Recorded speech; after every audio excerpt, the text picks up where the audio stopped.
Welcome back to AFTV, everyone. Welcome to the full-time show. Arsenal drawn 2-2 with Fulham in their third Premier League game of the season, the second at home. And it feels like a real missed opportunity. I was at the game.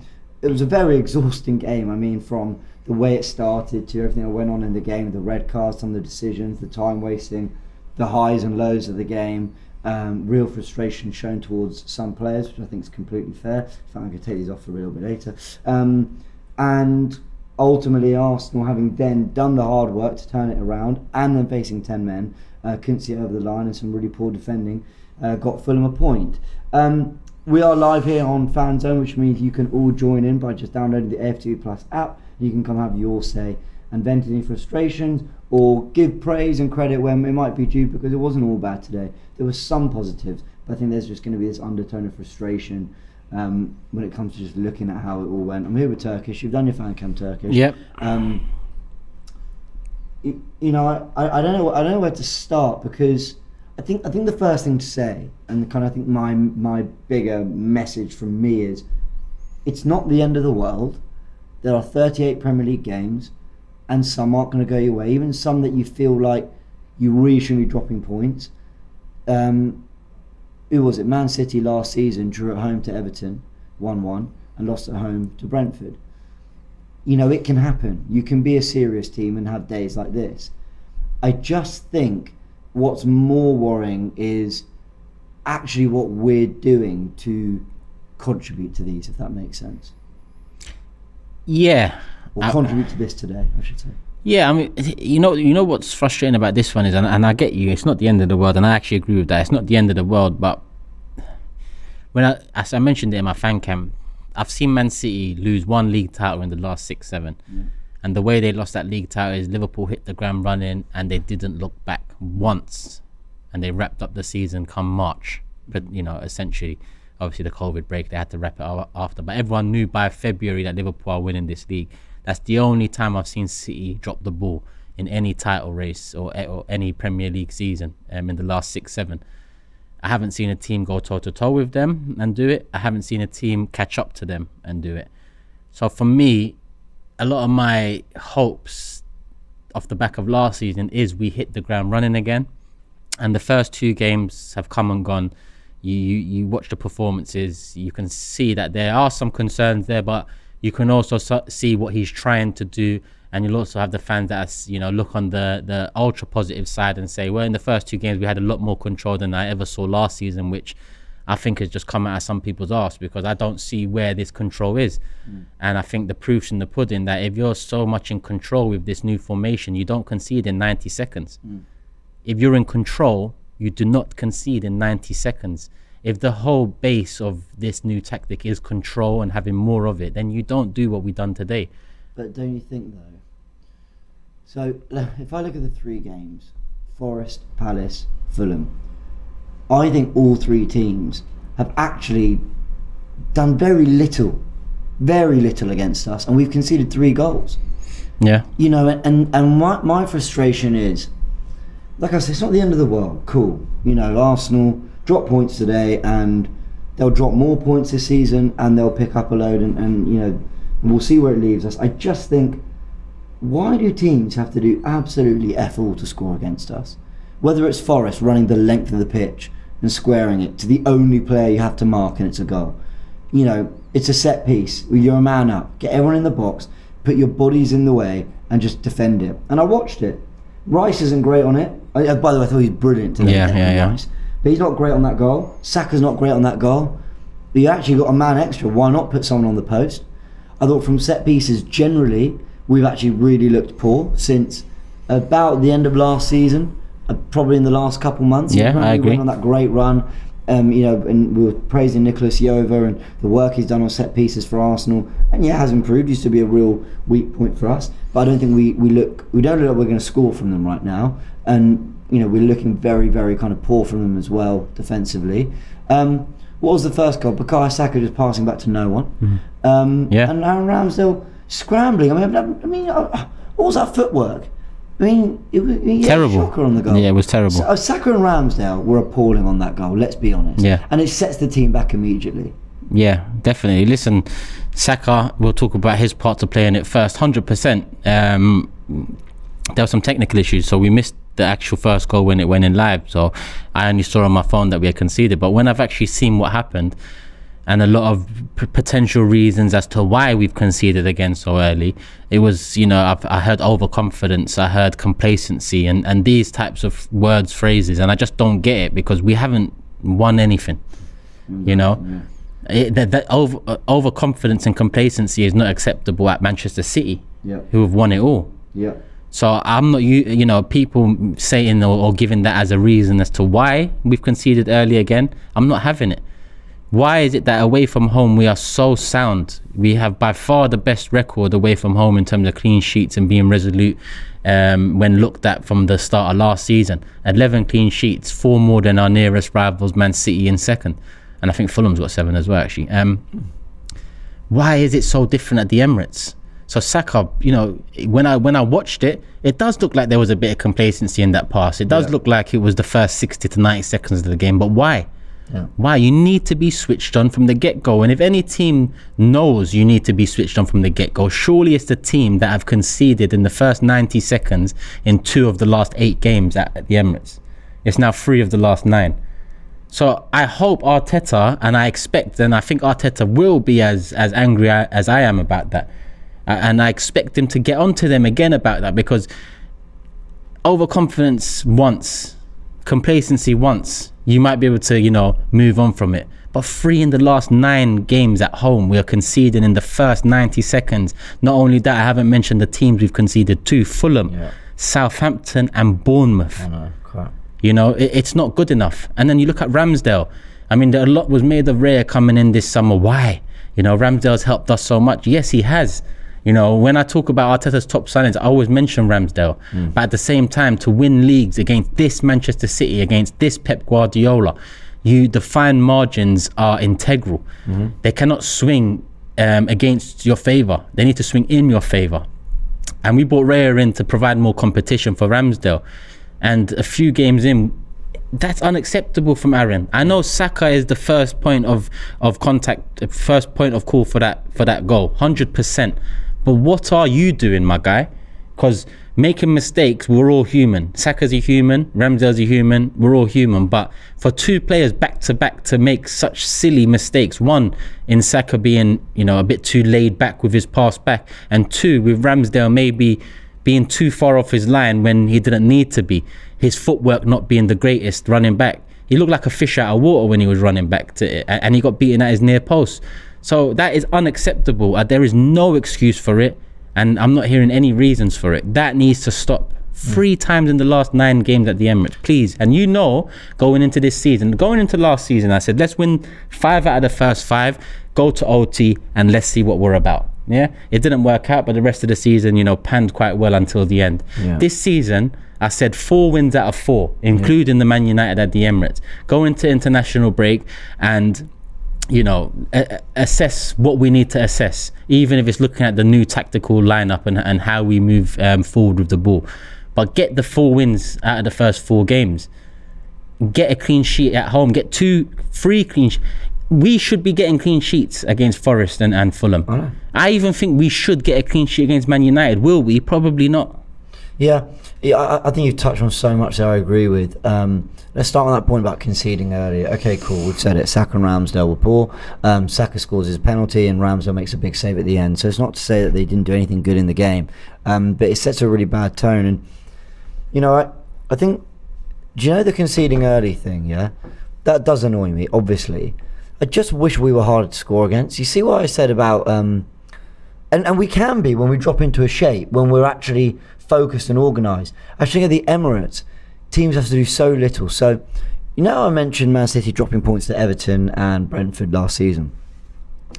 Brentford that day were on something. I mean, they played so well. Ivan Toney bullied them. And you could see how and why Brentford were able to get the win there. It's okay, City were off it, but Brentford were brilliant. They had other chances in that game. Then you look at the Everton one. Man City peppered Everton. They were the better team. But Demarai Gray pops one in the top corner and nothing. And you go, well, what can you do about that goal?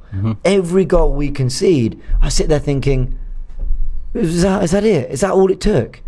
A crossing, corner to the box, completely unmarked. By the way, Zinchenko gave the ball away stupidly in the build-up to that, which resulted in the corner. And it was just like, corner, like it just felt so laid back. It felt so. I'll be honest, right? I was at the game. I thought the Arsenal players looked a little too passive today. Mm-hmm. In the second half, they picked up, as it was like, we played an hour of football and we're still 1-0 down here. I thought they looked passive in terms of, when we did concede the goals. I felt the crowd were more trying to get the Arsenal players up. They looked a lot of hands on hips, a lot of what went wrong there. The first half as well, I saw a lot of, how do I put it? Like there was no conviction, hesitation, everything. I'm going to call some of these players out. Havertz is going to be talked about, but let's put him aside so people don't think it's an agenda, just for a second. Martinelli's final delivery today, poor. Mm-hmm. Really poor. Saka wasn't great, but I think better than most, to be fair. Ødegaard had some nice moments, had some really bad moments. Partey, okay, nothing special. Kivior didn't win a single header.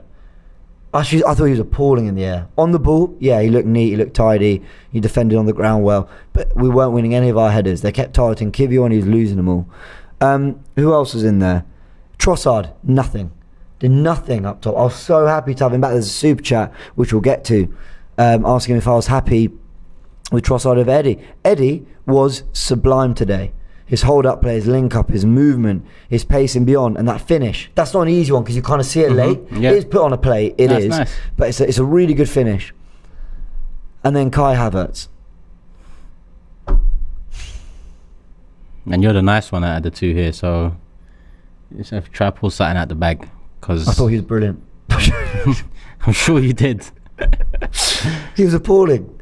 He was absolutely awful, and not in a not in like a you just didn't see what he was doing off the ball, and Bro, he don't was making get me started. runs. Do not he was get me started. He was rubbish. He wasn't winning headers. Do not get me He wasn't started. even doing that thing where we go along to him and like we win the second ball just because he's a nuisance. I don't think his defensive numbers will be anything impressive because I didn't see him do much defensively. Do I think he tried? Sure, I think he tried. But he was offside every time he had to make a run. Whenever Martinelli gets the ball. And by the way, I called out Martinelli's performance a little bit earlier, but he's also had to try hero ball stuff because he had no options. And look what happened when Fabio Vieira came on. Underlapping, wins the penalty. Overlapping, gets the ball and puts it on the play. He was given another dimension, Martinelli. Vieira was on it. Yeah. And you don't need to be Ronaldinho to be on it. Yeah. If you're on it, you see things in the game. Yeah. Havertz, I never see it. I never see a moment with Havertz and say that guy's on it today. Yeah, I know. And that's not good enough. Like you don't see a burst of when Vieira came on and they made the changes. We weren't playing well, but I saw an 11 of players that at least were playing at a super high intensity to try to pull us back into this. They were pressing, they were rushing around, they were trying to do things on the ball, maybe not great, but off I thought they were working hard. And then Vieira comes on, and by the way, I want to stress that's from about the 60th minute onwards. When Vieira came on, Eddie, they just injected something. Zinchenko too. Yeah. And I saw the rest of the team go, yeah, that's what a sprint looks like. That's the level we need to get to. Let's raise it. And they do well to pull themselves back into it. But to throw it away like that, But anyway, I was talking about Kai Havertz. He was when he wasn't the only one. No, he wasn't the only one. But like at least Ødegaard was chasing balls, trying to make things happen. At least Saka put his penalty away. At least Martinelli was kind of in the thick of it somehow. I cannot see Kai Havertz start against Man United. You know why all roads lead to Kai Havertz, and people may think we're talking about him too much or maybe applying too much pressure is because forget the 65 M's, which puts pressure on anyway. Yeah. He is an important member of the first 11. He has been put straight in. Other players have been made to accommodate for his presence there. Yeah. Some of these players that have been made to accommodate are some of the players you're mentioning now in terms of poor performances, maybe not just this game, but this season. I look at Martinelli and I look at Saka. Last season, if they get in and around the box, they were pretty lethal with their approach. They want to get it either a shot on target, a ball across the box. They want to create a goal scoring chance opportunity, whether it's for themselves or others. This season, I'm seeing too much of them get the ball one-on-one and not really attack the defender and cut in. So a lot of what I'm seeing seems to be by design. That's why when people ask, why do you only talk about Havertz or talk more about Havertz than maybe a Martinelli who wasn't good today, or a Thomas Partey who wasn't good today, or other players here and there across the last 3? It's because those players have shown me they have quality, they are good. Even down to a Declan Rice coming in from a club, he's shown that he has the quality. Havertz is the one that's come in under a dark cloud, you know, a surprising transfer, and we've accommodated for him. So even though Martinelli didn't play good, even though Partey didn't play good, even though our transition in general is quite sloppy across the pitch, yes, we can talk about pretty much every player out there. Not only this game, in the last 3 games, there's pros and cons to all. Yeah. But overall, why is Partey right back? Why is Martinelli not the Martinelli we've seen last season? It's through, 1, Havertz being implemented into the side, and 2, Havertz being implemented because of Arteta's development plan on top of what he produced last season. So there's a lot of pressure on both them men, Arteta and Havertz, for this to work. And Laurie asked me on my fan cam, would I make a change for Man United? I'll take Havertz out the firing line. Yeah. I'd revert back to Zinchenko at left back, the normal back four, whether that's Gabriel Kivior in left side as centre back, and then Partey joins the midfield again. Why? Because in the first 3 games leading up to this big 6 fixture, I haven't been won over by this new tactical approach. No, I agree. So going into that Man United game, give me more of what I know that can work against these man. We can take them to the cleaners next week, but at the same time, they can also win it. They can also get goals at the Emirates because of what I've seen. Yeah. So yes, Havertz is going to get the brunt of people's frustrations, especially when you're putting in performances like that. But it's warranted, not only due to the fee, but the importance his role possesses in the side. Yeah, I agree. We're going to take some calling in a sec. There was something I was going to touch on as well that's getting my mind. Oh yeah, this was it. If you had to, like, I'm not going to ask for percentages, but if you had to sort of say how much responsibility goes on the players for this and Arteta, what would you say? The reason I ask is because I think Arteta has got it wrong sticking with this experiment. I think, okay, he tried against Forest, but largely I think you should have, gone back to what we know, especially now Zinchenko's fit. But I can't blame Arteta for the goals that are conceded. I mean, those goals are horrific. They're so bad. And that is really, but even down to the City goal at the Community Shield. I know it's a great finish, but, Partey spun round and Tierney can't clear it and he trips up. We can see such crap goals. I just wonder, where does most of the responsibility lie for today's drop points? I think when you look at the first goal, you can't apply any blame to Mikel Arteta for that. You can't.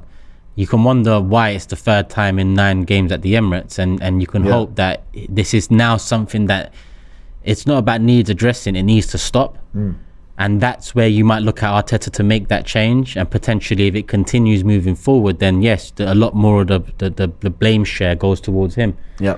But in terms of overall, defensively, some of the mistakes, they're out of Arteta's hands, but overall, tactically, and our approach, which in my opinion hasn't given us more control, hasn't improved our fluidity from defense to attack, hasn't improved our output in the final third. These are all things that I wouldn't necessarily look at Martinelli and Saka for, because I've seen changes in their approach to the box that must be by design, because no footballer that loves to get on the end of things, loves to get a shot off, or loves to create goal contributions, all of a sudden in 2 months of pre-season turns and becomes one that is a bit tentative on the wing and likes to cut in a lot more. So so in terms of overall the portion of blame Arteta has to get for this, I think a large portion for sure, but defensively the mistakes, of course, they're out of his hands. You expect better in those moments. What's crazy is he didn't try this once in pre-season, Arteta. So we talk about experimenting, and he tried things like Havertz in the 8, but he never tried the right back inverting and Partey and Rice sitting there together at the base. He never tried those things. So that's why I was surprised today, because I thought with Zinni back we would see whether Partey is the first choice in the midfield 3 or Havertz is the first choice in the midfield 3. But he went with it again. I was very surprised today that he didn't revert back to a bit of what we know works. Well, then he did, and guess what? We started looking like a really good team. I actually think from that first set of substitutions up until they equalised and basically we had to yeah, we had 12 minutes to try and get a goal or whatever. You know, in that spell, I thought we looked good. Like, I was watching, I was thinking, yeah, this is like last season's Arsenal. You know, Martinelli having options. You know, whether it's Zinchenko overlapping, Vieira giving him some help. You know, that goal we scored to put ourselves 2-1 up. I really felt like that was coming. Like, I started to feel in the stadium, like, yeah, we are building up to this. We're getting better. Yeah. But whereas the first half, I didn't think a goal was coming at all. I wasn't sat there thinking, right, the pressure will tell. We'll get this goal now. Mm-hmm. You know, I don't know. There's so much we could chat about.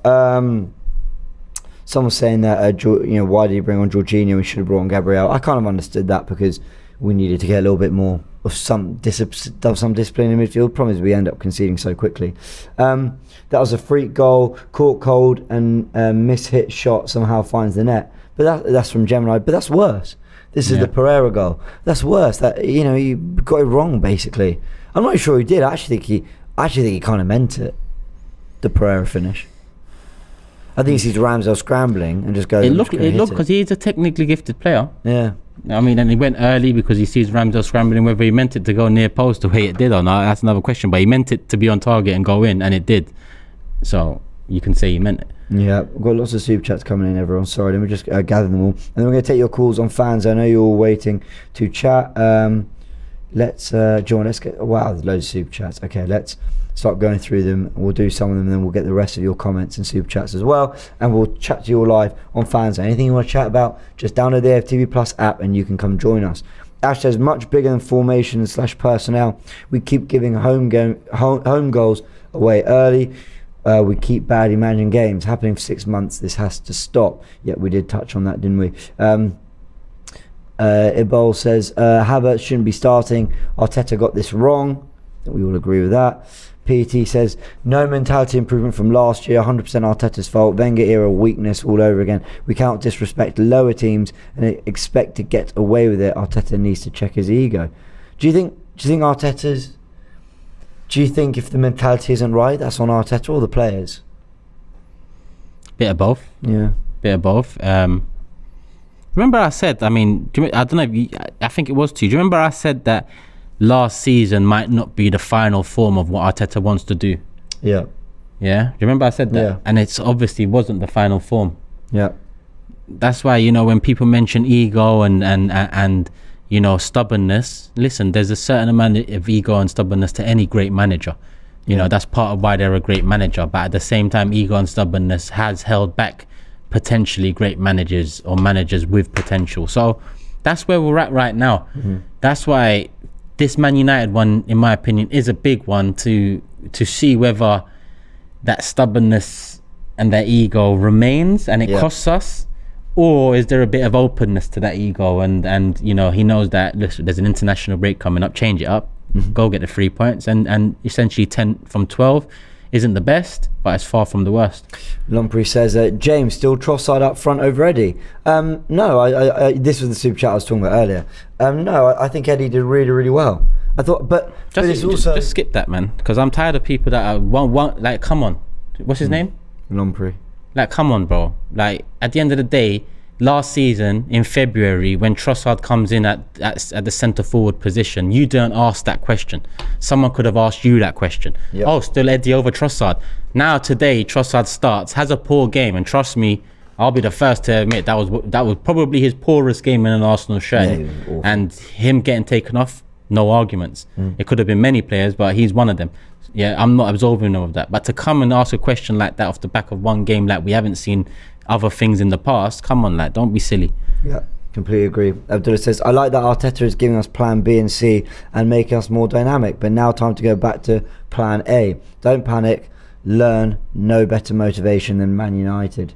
Yes, that's a nice way to look at it. Go smash United. No one remembers this game, I'm telling you. But smash United. Don't do this whole 3-2 and 2-1s, and it's time. Yeah, they had no mercy on us when we was dead and they was flying. Apparently we're on the road to flying. They ain't looking good. Put them to the sword. Yeah, get a clean sheet. Trust me, the first 3 performances and the loss of points today will be forgotten about. Yeah, Adam says defending Havertz now is criminal. Yeah, but Adam, again, it's like what I don't want is that patronising. Oh, you don't get it. Oh, you just don't get Havertz. It's I like, hate that, man. I've heard that so much the first 2 games. Yeah. You don't get what he does. Have you seen the spaces that he creates off the ball? Have you seen his work rate off the ball? And I'm looking and then trying to figure out what the hell these people are talking about, and I'm struggling. The thing is, and the buzzword of the first 2 games has been control. Yeah. Well, we conceded in 90 seconds today, and we conceded to a team with 10 men at home. Yeah. Those 2 facts, and they are facts, mean that we had little to no control in that game. So please throw that buzzword away for a second and just be real. But also, with the whole Havertz, does his movement open space? And we talked about, the way other players, for example, have actually thrived. Being that kind of player who is so intelligent with their movement, that's fine. But if you want to praise the off the ball work and say he does good off the ball work, I think there might be some truth to that. But you got to do good on the ball work as well. Like, it can't be like the tactic isn't right, guys. Don't give it to Kai. Don't give it to Kai Havertz. He's running around to give you the room you need. Actually, he's only 10 men, but he's running around for you. No, when he gets the ball, he's got to show some quality. He's got to show some conviction. He's got to show some drive and confidence. There was a moment where I think this is the moment that got Arteta to sub him off. Do you remember when the ball's played into him and he had all the space in the world to open up his body and turn and face goal, and he just tries to one-touch it back to Rice, who wasn't even in a position to get it, so he lost it for a throw. I mean, the Emirates really got on their feet. Oh yeah, that moment. Yeah, they were like, they were really frustrated about that because when you see that, you just think that is just so. It's either total lack of confidence or it's completely lazy. Like, I don't know which one it is. It's just, scan, look, know who's behind you, take the ball and go. You're at Arsenal now. And that's what I loved about Vieira's performance. Yeah, he came on, and actually you knew he was fancying it when he gets the ball early, like very early in his appearance, and he's got 2 men around him, and he just turns the other way and just glides through the 2 of them. And I thought, okay, he's on it today. And then I thought he did great. Sim says, why do we not try this formation in pre-season? I completely and utterly agree. Balder says Saka was at fault for the goals. His worst game. I don't think Saka was good today. Yeah. But what's this, 70, 80, how many consecutive appearances? It shouldn't be like that. It shouldn't be like that. We should have depth. We should be able to help him. Abdullah says, if we compare to last season's freak start, we'll get depressed too early. We aren't repeating that. 7 out of 9 isn't bad. City had a similar start last season. That is true, absolutely. But there are still things we got wrong that we need to talk about. Simon says, how was that a corner, not a free kick to Martinelli? Why didn't they show a replay of Leno handling out the box? Yeah, but I'm not going to talk about refs today because I actually think, I know I had a real moan on Monday night about the refs. That red for Bassi, and I haven't been able to watch all the highlights, so tell me if I'm wrong, but that looked consistent. That was your time wasted, so he gave you a yellow. Was it him or Leno? I don't know, but they gave it to the team. Essentially, it was a team yellow card. It was him, cool. Yeah. And then it was a Stonewall second yellow, and he sent off, and then they got the penalty right. Those are the big ones. Whether it should have been a corner, I'm not going to defend the club and say, well, it shouldn't have been a corner in the first place. They had 10 men, they were a man down, and Palhinha is able to swing a leg at it in the middle of the penalty area. It's appalling. At that height as well, when you should have ball, it should be covered. Crap. PT says, what the hell, Kivior playing instead of Gabriel? Yeah, I don't think Kivior was that great today at all, but I don't think he did anything necessarily wrong. Just didn't win any of his headers. Yeah. Proverb 996 says, this side still have no killer instinct. Softies. 40 size says, besides poor defending, Saka missed a header from 3 yards out. Yeah, that is true. And Havertz missed that from 3 yards out as well with that foot in the air. Yeah, no, we had chances. Again, we weren't anywhere near our best, but we had chances. That's a positive. Question everything, one of my favourite names, says, he was rubbish in all his games. He refused to see it. Arteta was destroying team confidence. Best defensive pair, right back wingers, why change it? Ego. I don't think he was rubbish in every game, Havertz, in my opinion, but today I thought he was. Daniel says, we've started this season the same way we finished last. Flat, sloppy and fragile. Cal AFC says, surely this means we must go back into the market. Listen, no good club operates on, we dropped some points and so suddenly we're going to get active in the market. If they bring someone in, it should be because they wanted to bring them in anyway. And if we lose 5-0 today, the answer shouldn't be, the transfer window. That's what Chelsea have been doing, in my opinion. They've just been sort of reacting off how poor things have been and throwing more money at it. I don't think that's a sustainable way to do it, but I do think we need more players. Lee's bald head says, let's man up here, the lot. It's Arteta's problem. Get a grip, step back and look at the picture. Arteta played his part in it not being the performance we needed it to be. But anyway, they got themselves ahead, Arsenal, and they can see really sloppy goals. Let's talk some callers on FanZone. Download the app and you can join us. We're 30 minutes in, so we'll be live for the next 30 minutes as well, taking your calls and getting your thoughts. Let me see if I can actually put these on. I've done it. Michael from Boston is joining us. Let's get Michael in. Michael, how you doing, my friend? Hey guys, how you doing? Hear me? Yeah, we can hear you. Disappointing though to have dropped the points like that. Yeah, well, first thing, everybody's been talking about competition, and nobody's entitled to their position, even Ramsdale. I think the conversation about Havertz is just simple. He lost the competition to Fabio Vieira today, and maybe he can fight his way back into the team. But until something changes, I want to see Fabio Vieira instead of Havertz. This is second thing. Sorry, Mike, but on that point, this is where the Man United game is big. And I mentioned, I don't know if you were watching earlier, I mentioned stubbornness and ego being a key part of any great manager, but also being a key part of why managers with potential sometimes don't make it to be great. It can be a gift and a curse. Right. So Man United, for me, I was asked in my fan cam, I was asked, would you make a change? And I said, definitely, I'd make a change. If I look at Vieira, the way he came in for Havertz today, I'd be starting Vieira in his place because he deserves it off the back of that. Will Arteta?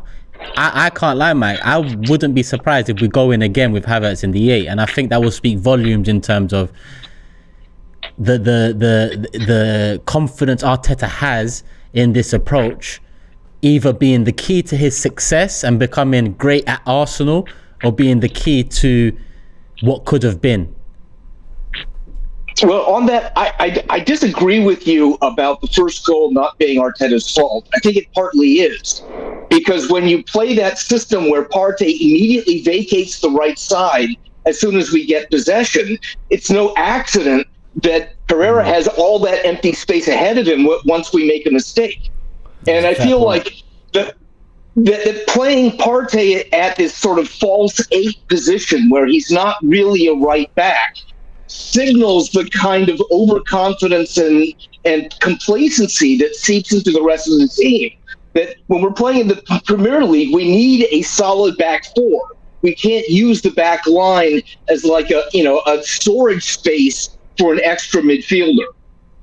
You actually make a good point there, because one, like I mentioned, the buzzword seems to be control these days, and if that is Partey's position and you want him to invert, then in the first, I'm all of a sudden hearing myself. Sorry, some audio issues there. But in the first 2 minutes, in the first 5 minutes, potentially the first 10 minutes, just make sure you're set up and you get control before you open up in the way you did to allow them to break on us, essentially, or score a goal against us. So you make a good point. Yeah, some of that lies on Arteta. Well, one other thing is, I want to know what's going on with Gabriel Magalhaes. I mean, I don't know why he's not coming into the center in the final 15 minutes of that game. And especially after we conceded and we were back to 2-2, there was that ball that dropped in the 6-yard box that Kiwior just looked at.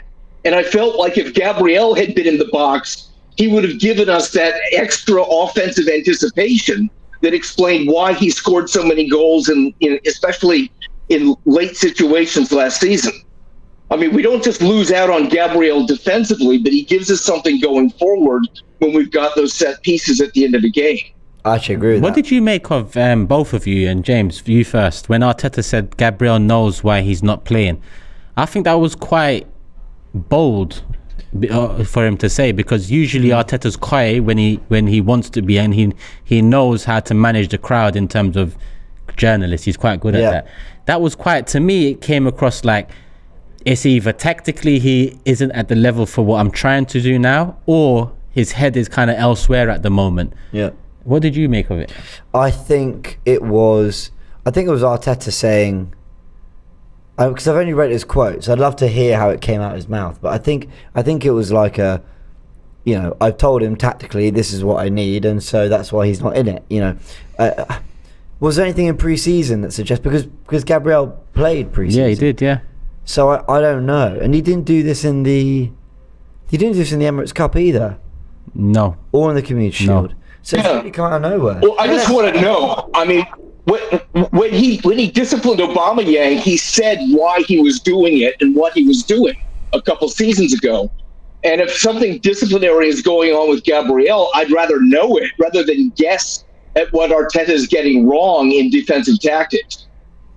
I think with Gabriel as well, this is total and utter speculation because he's been nothing but ultra committed to Arsenal. If these rumours of, clubs wanting to sign him are true, and maybe it has sort of turned his head a little bit, or he is saying, look, if the money's right, I would do it, as in the money for the fee to get him out of Arsenal, then maybe that could be a part of it as well, but I'm not sure that's what it is. I don't know. Yeah, it's hard. I just wanted your thoughts on it. Yeah, it sounded very aggressively. It was quite an aggressive statement, the way I took it. I can hear what you're saying. Yeah. You want to end on one of your classics? Yeah.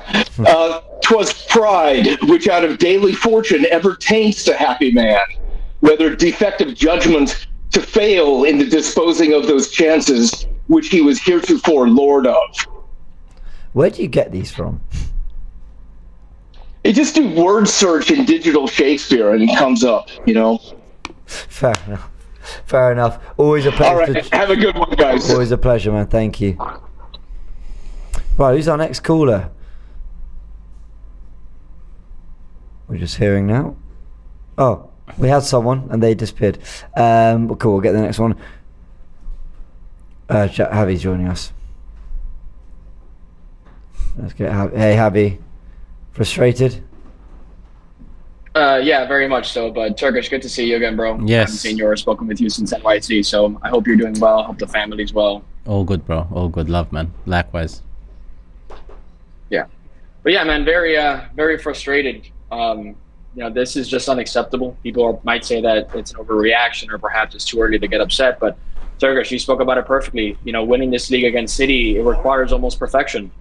And to drop points like this against Fulham, not only is it not unacceptable, but when you look at how we walked away with 3 points last week against Selhurst Park, going down to 10 men for 20, 30 minutes, that's almost a slap in the face, to that performance, to then drop points here today. So I'm livid, I'm fuming, I'm angry, and it's just unacceptable. I asked Turkish earlier, I don't want to do the pointing fingers, it's their fault, it's this fault, but in terms of understanding how the game went wrong, this is where I'm confused, and this is where I find it difficult. I think Arteta did get it wrong in terms of the 11, the balance. I think he's getting this Havertz thing wrong personally. And so I automatically think manager. But he isn't the one who makes Saka and Ramsdale's errors. He isn't the one that tells them not to leave a man free in the middle of the penalty area when you're 2-1 up and they're down to 10 men. And some of the chances we had anyway, I think I saw that we accumulated an XG of 3 point something and theirs was 0.46. Despite us being quite far off our best, not really getting going until that 20-minute period in the second half, we still, I think, had enough to do it. So where is it? Have the players let him down today, is what I'm saying? Of course it's the players. I mean, and listen, I'm not going to say that this new system is just as fluid and we look just as good as the old one. That's we obviously not the case. Yeah. But I do think the system's going to have a part to play in this upcoming season. We're just still trying to figure it out. But whether it's the old system or the new system or the Dewey Decimal system, the players have to take responsibility because there's no tactical or any systemic reason why you're misplacing 10-yard passes. There's no reason why you're giving a back pass and letting a guy go through 1v1 on goal and then you're Rams are looking like Bambi on ice trying to get his feet together. There's no reason why you're missing open chances and free headers. There's no reason for that. Tactical or systemic. None of it whatsoever. And I think it says a lot that the likes of Vieira and Ketia and Zinchenko today did so much more in perhaps 20, 30 minutes and the rest of the guys did in 90. And whether it's Havertz or Odegaard or Saka, it doesn't matter. Saka today was poor. Poor. Yeah, you can argue he was probably at fault for both goals. I don't know if he was honoring Paul Merson and having a couple of drinks before the game, and that's why he wasn't added today. But it's just unacceptable. And even in this old system, we're conceding goals 1 or 2 minutes at home. We can't defend at home. We're like a couple of newlyweds. There's no clean sheets at home. Why is that? It's this complacency and this overconfidence, and I don't understand why. What has this team accomplished? What have you done to play at home and think that you're guaranteed a win? It's hubris. It's unacceptable, and we're never going to win the league if this continues like this. Yeah, I thought. There was a complacency I didn't like about Arsenal today, but more so because I still think they worked hard. I still think they were trying to press. I still think they were trying to do the right things. I just felt like there was like a conviction. You know when you see a pass, I can pass the ball to you, and I can just sort of amble it over. I can go through the motions, or I can zip it into your feet. And like every pass just felt slow, lethargic, overthought. Everything. There was bad touches. There was heavy touches. There was poor decisions. There was, I don't know. It was just, I don't know. Positives though, Fabio Vieira. Yeah, 100%. I think that as Turk said, he was on it. And listen, I think Fabio has been one of those guys that everyone has been a bit, I guess on the fence about, because he had shown certain moments of quality last season, and I think that it's performances like that I think shows there is a player there. Perhaps he really, grows in confidence and wants to take the game on, and perhaps that's the positive that we can take from it moving forward, knowing that we have a little bit more cover and depth, especially since Odegaard, if I'm honest, I don't think has been on it even in the last 3-4 games. So that's a positive, but mate, it's very hard to walk away from today and feel any kind of hope or positivity, whatever it may be. It's not an overreaction from my opinion. Everyone said I was overreacting last season. I ended up being proven right. But yeah, I just very disappointed. But yeah, good cameo from Fabio Vieira. Let's see if Arsenal can respond against Man United. Javi, always a pleasure chatting to you, man. Love, bro. For sure. Take care, Turkish. Nice one, bro. We're going to get another caller, and then we're going to get Laurie joining us in just a sec. Who's our next? Elliot's going to join us. Hey, Elliot, how you doing? Just before you start, Elliot, actually, I'm going to leave you with Turkish for 1 sec. I'll be back in 1 minute, but do give us your thoughts. He's not happy. Gentlemen, how are you? Could be better. I'll be back in 1 sec. You carry on. Yes. How are you? Turkish? I'm well, sir. I'm well. Been better. 3 words for you, Turkish. What was that? I'll say it again. What was that? I hope you have the answer. No, I'll give you the answer. That was absolute cack. That was pissing on us and telling us it's rain. And it did rain on us today. And that was the last audition from Kai Havertz I want to see for a while. He should be sitting down now. Yeah. Fabio Vieira has put in his application. He said, I want to start for this team. And he came on, and he literally changed the game with his appearance. He was man of the match for us today. I don't know what else to say about that man, Mr. Havertz. He needs to have a seat. He needs to have 1,000 seats. He needs to sit over there and realize we just paid $65 million for you, and you have given us nothing but trouble since you arrived. You've been floating in and out, except your name is not Mesut Ozil. At least with Ozil, when he floated, he gave a little substance to his game. Hello, Laurie. How are you? Good. Hey, how you doing, bro? At least, good to see you. Good to see you. I hope your Notting Hill journey tomorrow won't be ruined by what we saw today. Yeah. You need. Listen. You need about 50 proof plus to erase what we saw today, because that was poop, and never mention it, poop, that I saw out there today. I tell my kids that I coach soccer 2 things on corners. Number 1, communicate. Number 2, first of all, That never happened on that last corner in which they scored the thing. Do you think that? Do you agree, gentlemen? 100%. I do. Sorry to interrupt. No. Listen, what we saw in that game was a story of concentration. Saw it in the first minute. First minute, Saka. I don't know if that was a back pass or a pass or whatever it was, but it went awry. Ramsdale, he lost his balance. He was like Bambi on ice. Got beaten at his near post. Then we equalise, and then we get a goal, and you're thinking, okay, it's not been our best day at the office, but it looks like we're going to get out of Dodge with a win. 5 minutes to go, keep your concentration, lads. What happens? They get a corner, and I remember we did the watch along. Turkish will back me up on this. Just before the corner was taken, I said it's important that we keep our concentration. We don't want to throw it away now. What happens? Saka, unfortunately, doesn't close down his man in sufficient time. He switched off, and Fulham get an equaliser. And I'm going to say this, based on what I saw and given the overall context of the game, I think a draw was probably a fair result. I'm so angry, man. I can't lie. And the thing is, it's not the end of the world, man. It's 3 games in, but this Havertz signing, yeah. I want to be wrong on this so much, man. I want to be wrong on this so much, but can I just say though about it's costing us a lot. The Havertz signing, I too have my reservations about it, because I must admit, when the signing was made, my eyebrows raised. I was like, what? And people said to me, no, I can see a plan. I can see what the manager's trying to do. So I'm prepared to give it a chance. But I've got to say, bro, and I said it at the top of the watch along, Turkish will back me up on this, because regardless of the 11 we put out today, we're supposed to be beating Fulham at home. Fulham got absolutely slapped last week at home by Brentford. A lot of people were saying that they could struggle this season. They've lost their talisman, Mitrovic, up top. They're struggling for goals, and then they come and score 2 at the Emirates. I mean, it's poor, man. It's poor. I'll say this.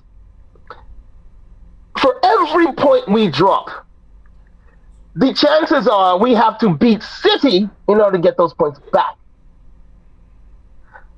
A match like today was very much like that run-in we had at the end of the season last year. Remember that? When we were dropping points to Southampton, and we lost big time to so many other. You drew to West Ham. You lost to Brighton Hove Albion, and it is imperative on us to be that much more concentrated against teams like this, because. But again, we're Santa Claus Arsenal. Like, we like giving away gifts. We like sitting at down to 10 men and realizing, hey, you know what? We can switch off, guys. You don't have to communicate. That ball that comes in, don't get to it. Somebody will get it. And then nobody gets it. That's the problem right now. Nobody's getting it. And until this team wakes the hell up, we're out of here like hell in a handbasket. We're out of here. And I'm sick and tired of these pretentious idiots out there thinking that they are God's gift. You still have to work hard. You still got to put it. Still got to put in the shift. You still got to graft. Where the hell was that today? Both goals, mistakes, because they just totally lost themselves. And I'm sorry, that was a loss. You consider it a draw, anybody consider it a draw, are lying to themselves. That was a loss today. Well, it's definitely 2 points dropped, but it's not a loss. I mean, we should keep our It is a loss. little bit. It feels like a loss. It is a loss. Feels like a loss, but it's not a loss. It's 7 points out of 9, so we shouldn't get too carried away with our negativity. But as Turkish and 1 or 2 of the other guys have pointed out, we still haven't hit our straps this season yet. And the 2 home games is where it's kind of gone wrong a little bit for me, because I thought when we played Palace, the away game, I was at that game, I actually thought we played well. We won 1-0 and we showed resilience. We went down to 10 men and we deserved to win that game. I think that was a decent performance. The problems I have is the 2 home games, we've not been quite at it. Is that fair to issue? I think the first 2 games raised a lot of concerns for some, and it raised a lot of delusion from others. And by that I mean, again, I lean back on this whole we have more control when beating Nottingham Forest 2-1 and Crystal Palace 1-0. I didn't get it. And today was the answer to the question. Are you seeing more control, or is it more a hindrance to us moving forward? I think today answers that, especially short term, especially with Havertz. I think changes have to be made against Man United. I'm not talking about an abundance of changes. I'm talking about one, maybe two. But I don't think you're going to see the manager leave Havertz out of the starting lineup for Man United, and for one very obvious reason. We paid £65 million for Havertz. It's a big money signing, and managers tend to live or die by the players that they sign. yeah, we paid 50 million for Partey. We paid enough for Zinchenko. I mean, we've got now a squad that we've kind of paid a lot of money for. So 65 mil or no 65 mil. We've played Forest, Palace, and now Fulham. 0 goals, 0 assists. Is it all based on that? No. But when I look at the work rate, I need to see more. When I look at the confidence, I need more. When I look at making himself available for passes, I need more. So I'm not judging it all on goals and assists, but at the moment, in the first 3 games against opposition where I just said on the other day on the Big Six, I said I expect Havertz to get a goal or an assist against Fulham. I expect Eddie to get a goal or assist against Fulham. Bear in mind, I thought Eddie would be starting the game, but guess what? Eddie comes off the bench and gets that. He gets what I expected of him because it's Fulham at fucking home. If Havertz ain't giving me something, and I'm not talking about a goal or assist against Fulham at home, ideally that should have been it, but do something, then what are you going to do against, forget Man United next week, against City away or against the Liverpool away? It's detriment to our side at this moment in time. Can it work long term? Potentially. It's only 3 games, but right now there's an issue that we're facing that needs to be ironed out. I'll tell you what, if we reversed the roles last year and we are 5 to 8 points behind City for the majority, we don't catch up to them. We haven't got that in our locker. We haven't got the facilities for that. So this season, if we go 5-8 points behind City, whether it's game week 7 or game week 17, it's an uphill task from there.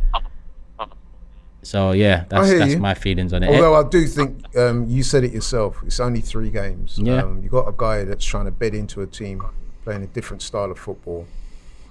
We got to be fair and say, look, 3 games, he needs time, but that doesn't mean to say he has to start every game. Yeah, cool. Elliot, love as always, man. Listen, it's not the usual type of conversation I have with you. I mean, if people have been watching you for a little while, they know that you're usually a lot more optimistic than you have been today, that's for sure.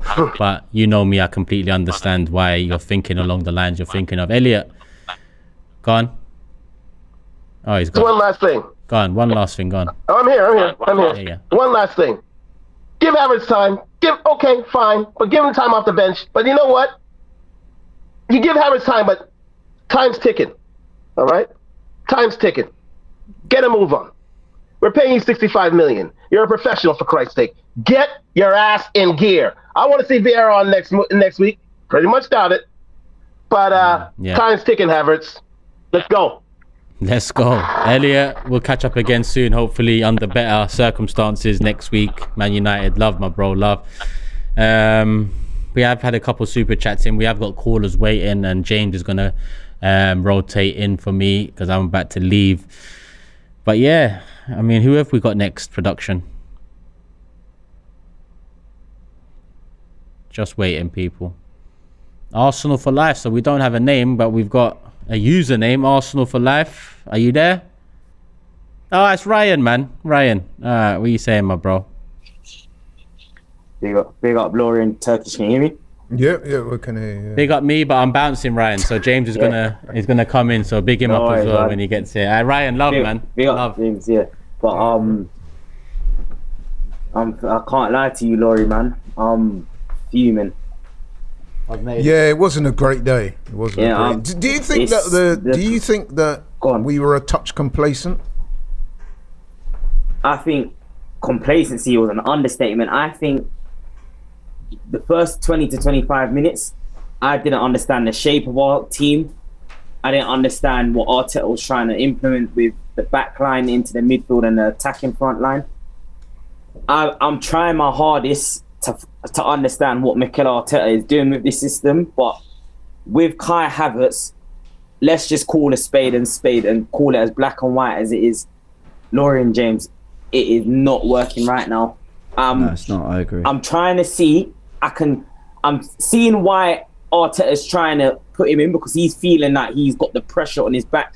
We paid 65 million for him from Chelsea, so what I'm seeing from Arteta, he's trying to like accommodate Havertz in terms of dropping out Gabriel, putting him on the bench, Partey going at right back. We've got the second best DM in the Premier League after Rodri, and we're playing him at right back. I mean, make it make sense. It's when I watch Arsenal play right now, I'm not fully enjoying the style of play compared to last season, and I feel like when we're playing at the Emirates, it's like teams aren't working hard to score against us. It's like we're giving our hand out to them too early. It's like I'm kind of comparing it a little bit to, you know, when you watch a very good technically gifted boxer against a very average or lower boxer, and it's like when that top boxer is not on his game, he's getting hit with jabs every now and then, body shots, and it's like when I'm watching us at the Emirates, it's like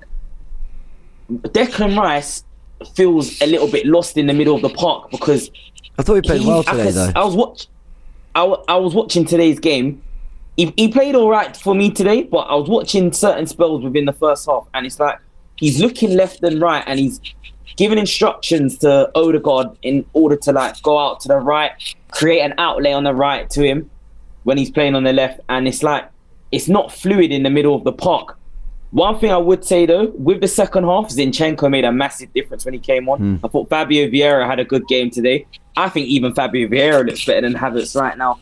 And do we have to learn something? Sorry to cut you, Ryan. Do we have to learn something though? Because how were people talking about Fabio Vieira, 3-4 weeks ago in pre-season? You know, when he missed that penalty against United, and across a lot of last season, people weren't having it. He came on and made a very real difference, not just because he puts on a plate for Eddie with a brilliant cross.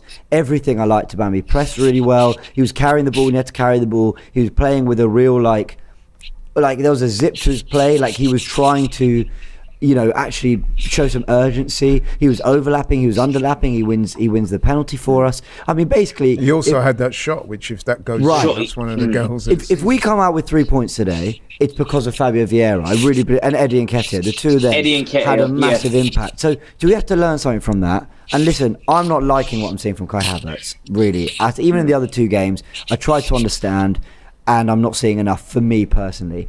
But do we have to also acknowledge that, look how we were talking about Vieira and the impact he's made today, and maybe it is going to take time?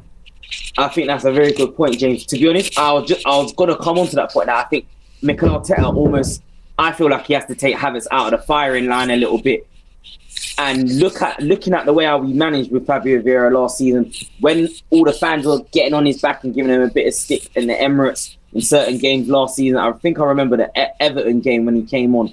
Certain fans weren't happy with the passes and certain things that he was doing, but I just feel like the one ick I've got with Mikel Arteta is that it's in games like today when the going gets a bit tough and the system's not working. What is your plan B, C, or D? Like, what can you do to nullify the opposition and make adjustments within how you're trying to like make improvements for the whole team? And I just feel like when the chips are down a little bit, his man management and his player management really does come into question at times. And I just feel like we've got Man United next Sunday.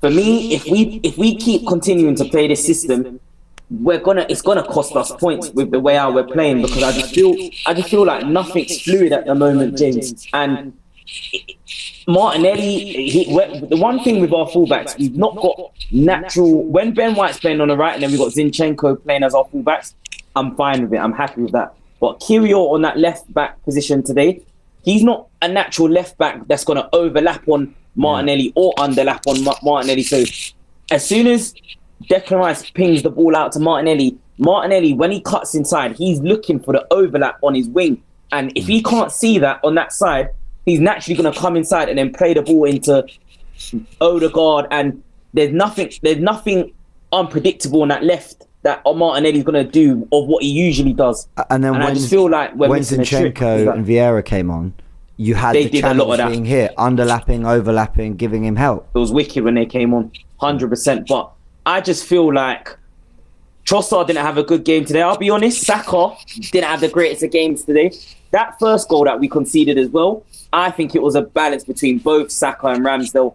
Ramsdale, for me, even with Saka making that misplaced pass, I was very surprised with Aaron Ramsdale's body position to not cover that side on his goal.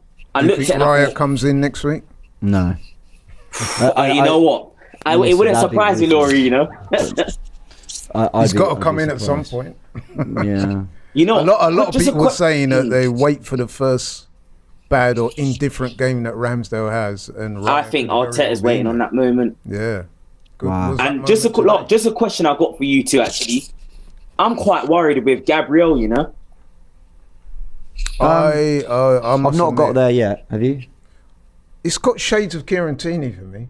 Yeah. Okay. Maybe. I'm feeling that a little bit myself. Because I'm struggling to see why he's not starting, if I'm being honest. Yeah. And I must say, when I look at that situation, just like if I look at Ramsdale and Raya, it has shades of Bernd Leno and Ramsdale. Completely agree. So just as I see that with them two, I'm looking at Gabriel. Doesn't appear to have done anything dramatically wrong, but he's being overlooked. Yeah. And I mean, you know, yeah. I mean, credit to Fulham today, though. They deserved it. I thought they I don't think Arsenal did enough. I think a draw was a fair result. Yeah, I'm going to be hot. No, sorry, I disagree with you both. I don't. I mean, what did they defended well? Yeah, they defended well and they were very organised. You know, I mean, if we look at the, I mean, I think look at these stats for the game in its entirety, then you're going to look at the possession. I think Arsenal had something like approaching 70%. They had way more shots on goal and stuff like that. That's fine, yeah. But if you look at in the context of the game where Fulham were before today, their expectation of the game. I mean, we were predicting 3-4-0 across the board. I'm not saying James did, but that's what we did on the watch along. So Fulham came today, right, and they just got slapped up at home the previous week by Brentford. They've got no Mitrovic, so you know they're going to come and defend. And I thought they defended well. They kept the shape. And they were down to 10 men. They were down to 10 men. And they came from 2-1 down, bro. You know what I mean? And snatched the equaliser and held on. I'm sorry. I don't give... listen, I give Fulham credit for digging in, defending deep. We won FA Cups doing that. We're playing City at Wembley and it's ugly and really, But the thing is that Fulham, for me... their 2 goals were gifts. They were gifts. Like we didn't, like they haven't had to do anything to get those goals, and that's what annoys me. I don't, they haven't done anything. They haven't caused us problems. I'm sitting there the whole game going, oh, every time they go forward, they're like they're going to do something. I thought they had a little bit on the counter. They worked really hard. They got into their shape and defended valiantly, sure. But on another day, Havertz is offside by a toenail for that Ødegaard one, the offside that's then disallowed. I think James, there's a few other moments like that where we should have done better with this. Saka misses a point blank header, and this isn't me saying Arsenal played well. I don't think we did. We still lacked fluidity till Zinchenko came on, and we reverted back to something we know from last season. But Arsenal should have won that game. I think we and were 9 times out of 10 do win that game. I think I would agree. We were the better side overall. There's no doubt about that. Yeah. However, I think that's if you look at what Fulham came to achieve, which is to defend for their lives, they did defend very well. And listen, at the end of the day, they got what they came for. And even though we were 2-1 up, we threw it away. So you've got to look at it and say that they probably did deserve to get a point. Ryan, just one last question before you shoot off. So I know you got other callers. Yeah. What sort of changes would you make against Man United next Sunday? Just go back to the Community Shield, but I'd get Eddie up to, or Jesus, one of them. Whoever's fittest. Eddie, my answer to that would be to look at my fan cam today. I said in that to Arteta, stop, untinker the tinker. Yeah. Ryan, absolute pleasure, man. Thanks for joining us. All right, bro. Take care. Just before we go on to the next caller, there's some comments. I'll address them in a sec. Some people aren't happy with what I'm saying about Fulham. Listen, like I said, Fulham defended well and they played well, but let's not pretend like they did a lot to get those goals. I just think a lot of it was our errors. No, but don't you give them? I'll tell you why I give Fulham credit, because as I said, when you consider the starting point for this game, They've been slapped up the previous week, right? Against Brentford. Apparently they're pretty horrific. They got their best player who's refusing to play for the club. They're rocking up to the Emirates. They're expecting to get, let's face it, beaten up.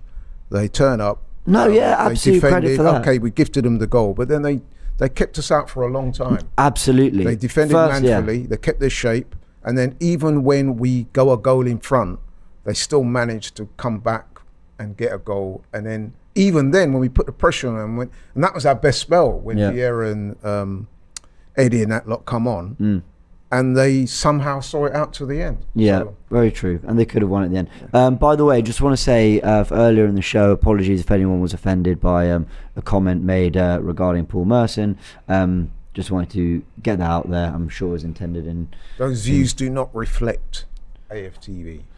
Yeah. So we've got some more callers. Let me just... We've got a final caller. Let's do it. By the way, just before we go to this final caller, there was a few comments saying, Fulham's goals. Where was it?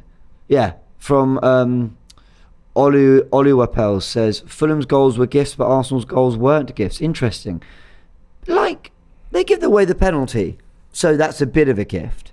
But that Eddie Nketiah goal. That is phenomenal from Vieira. That ball and that finish from Eddie is absolutely sublime. And that's, you can't say, that is hard. That is breaking down a low block. It's finding a way to get around them and finding a way to go. And Arsenal, they had to work really hard for their chances. Fulham defended Although I would really say well. that with the penalty, if you're Marco Silva and you see your defender do that, you're like, what are you doing? I thought that was so poor from Tete. It was very rash, wasn't it? Yeah. It was so rash, but somehow they managed to get out of dodge with a point. Yeah. So. Final callers, we've got Dini and then we've got Mans. Let's start with Dini. Okay, his thoughts on today's game. The thing is, just as we're getting Dini up on screen, I don't even think today was... Welcome, Dini. I don't even think today is like... Oh, we've got some audio issues. Say something again, Dini. Can you hear me? I'm outside, so the signal might not be great.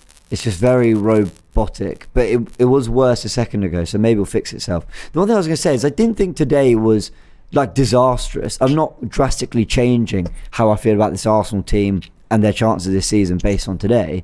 I just think there was just a lot of frustration at some of the player performances, and other bits. But Dini, go for it. I could make a million and one. It's just very disappointing. Very disappointing. I'm just genuinely lost for words, and it's not like we've lost 3 games in a row. It's not like we're third. We've got 7 points. We haven't started as well. The narrative during the summer was that we are not going to start as well as we were going to start last summer, when we started last summer. And the fact that we haven't, and it's just, I don't know. I actually don't know. The goal, Saka, look, it's just poor. I don't know who he's passing to. I don't know if he's passing to Ben White or Ramsdale. Dini, but even the last goal, Saka has. Sorry, what's going on? No, but we're gonna have to try bring you back in because there's the audio's really messy. Apologies for that, Dini. Let's go to Man. So let's then see if we can get Dini in to get his final thoughts. Let's have a little look. Hey, Man, how you doing? Welcome back. Hi guys. Go for it, because we enjoyed your call last time when we got to chat to you. Obviously, I enjoyed talking to you as well. Yeah. This was a disappointing result. So how are you feeling? I would think I would have calmed down. I would have thought that I would have calmed down by now since I'm the last caller and I had all this time, but I don't know. I'm still exhausted. I'm so disappointed. There's, as usual, when we lose points, it's a fact.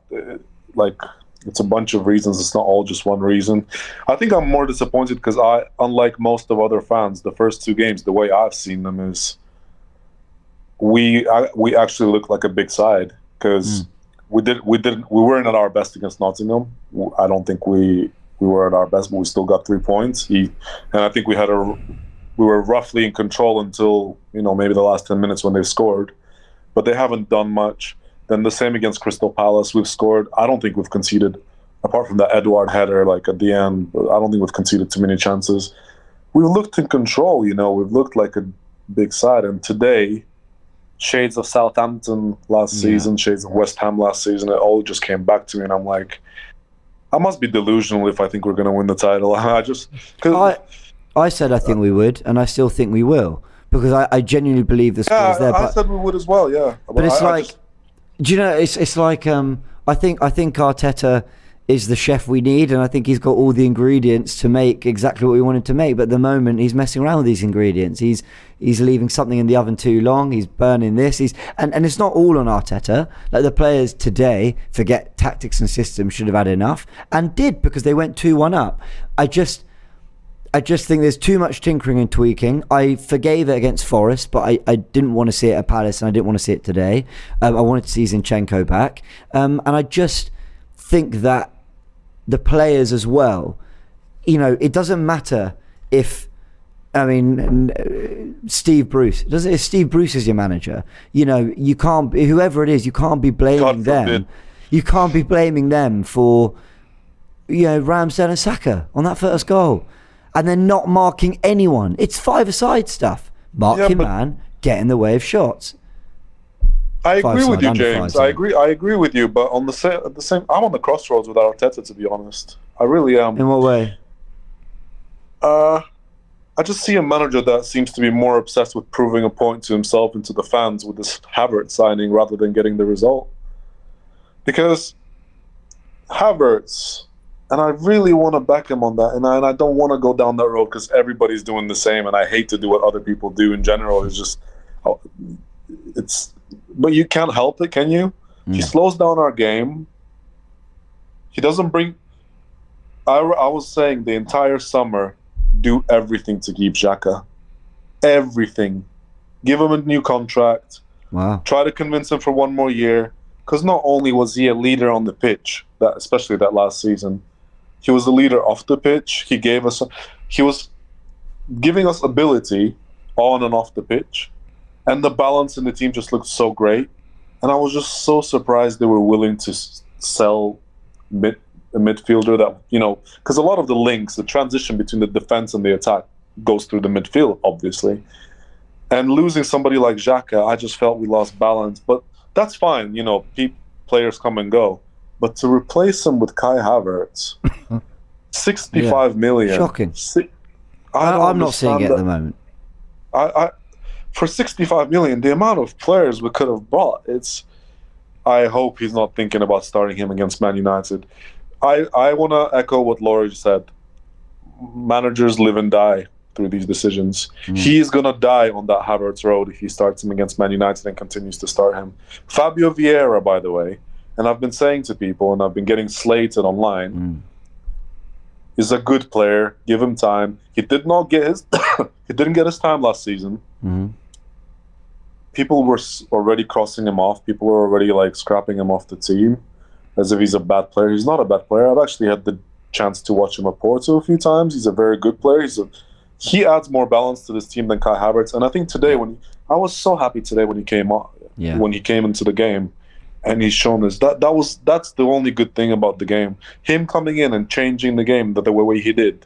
Not only that, he was doing bicycle kicks. He had that shot at the end.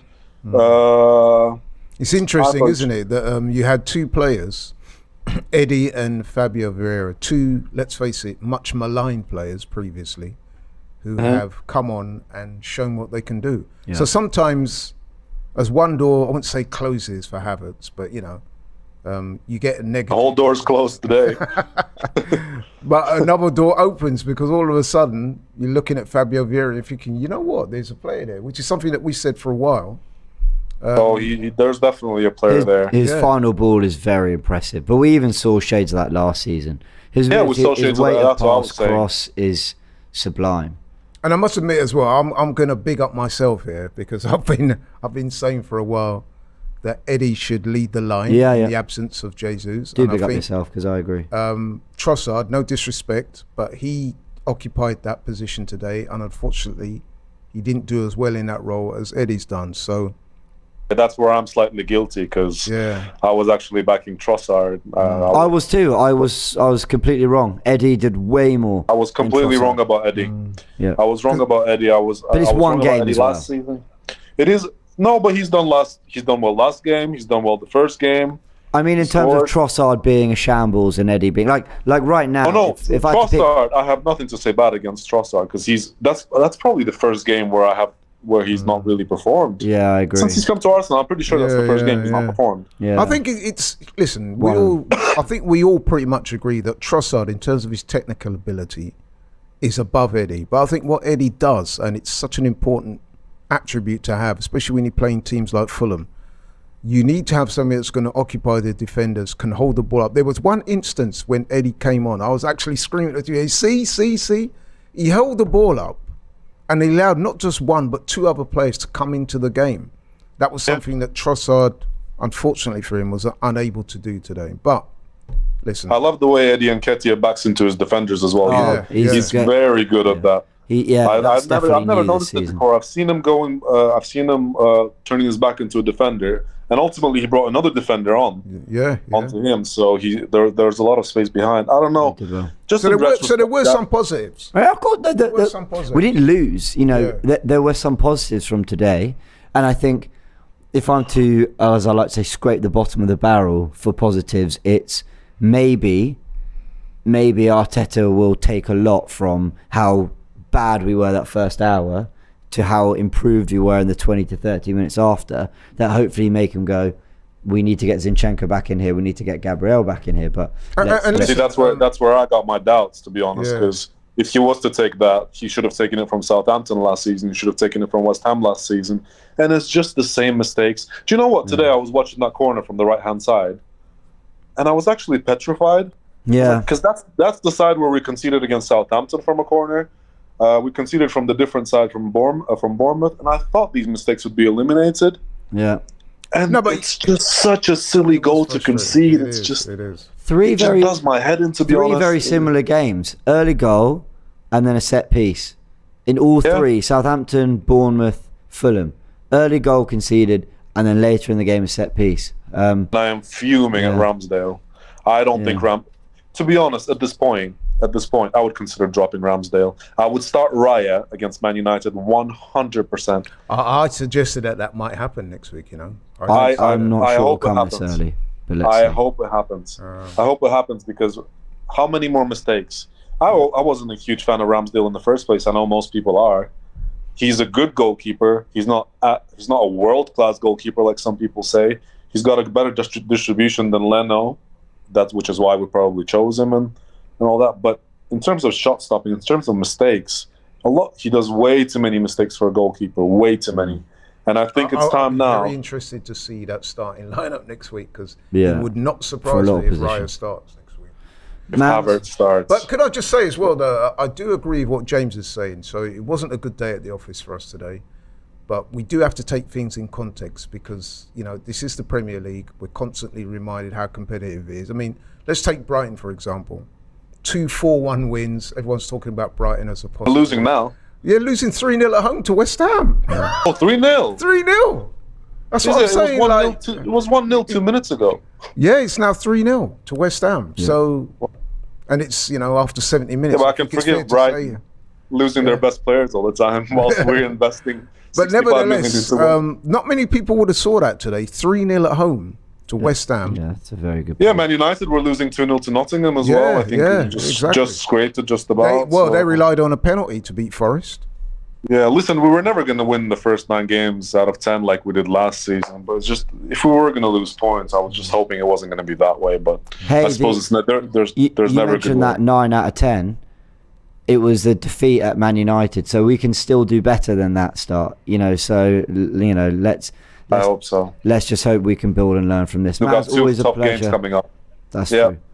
Yeah, it's always a pleasure, guys. Thank you. Thanks. Yeah, man. Thanks for the call. As always, great call. Thank you very much. Bye. All right, we're getting to there, everyone. I want to say a massive thank you to everyone in the comments who supports the channel, sends in their thoughts, whether it's a comment, whether it's a super chat, whatever, and contributes to the discussion. I really appreciate it. Some of you, I'm just going to say, some of you are weird. You know, you're messaging things like AFTV are paid by the club. Oh, it's never Arteta's fault. Because you heard one side of a question that isn't.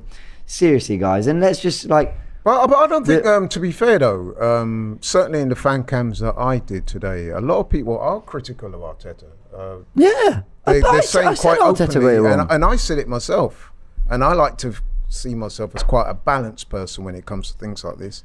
And I said quite clearly, he needs to untinker the tinker. And when I say that as well, James, I'm not saying, you know what I mean, dispatch Havertz to the garbage bin. I'm saying that he needs to get things back on track. Yeah. And maybe Havertz can come in, you know what I mean, reintroduce him at a later point. You know what I mean? Because 3 games, not quite worked yet. It's not to say that it's not going to work in the future. It's just at the moment, things looking a little bit ropey. Yeah. Let's see. We know Arsenal can go up levels. We saw that last season. I think for 20, 30 minutes today, probably 25 minutes, Arsenal were playing their best football of the season. But this is the Premier League, and you can't switch off, and you can't give away silly goals, and you can't afford to only play 20, 25 minutes at your very best. So I think what's even more disappointing for me, though, giving away the early goal was bad, but these things can happen, especially early when players are not up to speed. A little pass can go awry or whatever. What was more disappointing for me is that having clawed it back to 1-1, then gone in front less than 5 minutes ago, you should really be seeing that out. I've got a comment here from his name's Skills. James, you need to wake up. You've got a big platform and you need to call things out. Skills, you can download the AFTV Plus app, as anyone can. It's all free, and you can jump here on FANZONE and you can give your opinions. I think I've called out Havertz's poor performance. I've called out Saka, Martinelli, Trossard, Ødegaard, and lots of others for playing poorly today. I called out Arteta for not having the right 11, but we've won 2 games and drawn 1 out of our first 3. It is not the end of the world. Can we not all throw a tantrum over a bad day at the office in which we made a couple mistakes? And I would go further than that, move James. on. Call out. What do we call out? The owners have spent money. Edu got Arteta the players he wants, and Arteta's got us into the Champions League and challenged for a title last season, and we're 3 games into the new season. What do you want me to call out? I called out player performances. They weren't good enough.